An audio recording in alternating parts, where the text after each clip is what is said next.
Now that I did my vacuum, I'm going to show you how much dust and dirt I was able to pick up from the carpet, even though the carpet is just looking very clean. So just press this little button here, take it out, and then you'll see this unlock and unlock icon.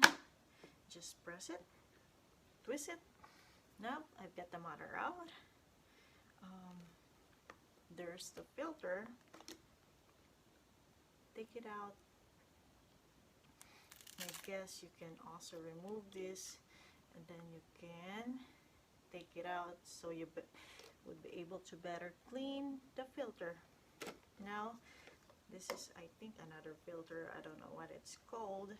And look, that's how much dust I was able to get through. Look at that, couple pieces of hairs, and just in this little simple space here. So I guess this is a